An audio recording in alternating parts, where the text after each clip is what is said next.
Okay, let's talk samplers built into Live. We have two main audio samplers.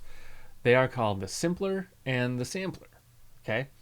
Now, the simpler is obviously a play on words and it's like a sampler, but it's more simple. Um, when should you use the simpler versus the sampler? Well, let's look at them real quick. So here is the sampler, and here is the simpler. Okay? The simpler is kind of our go to, I want to trigger an audio file thing, right? Um, so the real difference between the two is how many samples do you have that you want to be able to trigger. If it's just one, you want a simpler most of the time. If it's more than one, you want a sampler. In other words, if you have like a big sample library where you have a file that is going to trigger different samples based on what note you play, or it's going to trigger different samples based on how hard you play the note. This is like a higher end sample library. If that's true, then you want the sampler, right?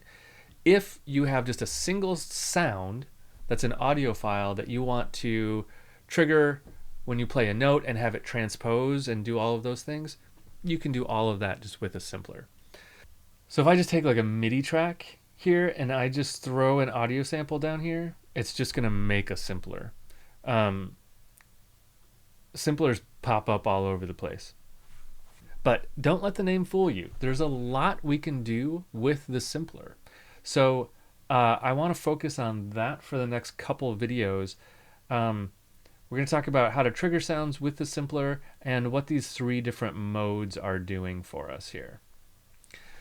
One key thing to remember about any sampler, both the simpler and the sampler, is that the rules that we've been talking about of synthesis still apply. Remember, we still have the oscillator, filter, amplifier, and envelopes, right? That's kind of what we're looking for. All of that is still true in a sampler. The only thing that's different is the oscillator is a sample, right? So it's not really an oscillator anymore, but it is the sound generating thing. After you get past the sample, the sound generating thing, the other things are still pretty much the same. We still have a filter in there. We still have an amplifier that we can shape the sound with, and we still have envelopes that we can use all over the place. So a lot of the concepts still apply. It's just the oscillator that's changed into a sample now.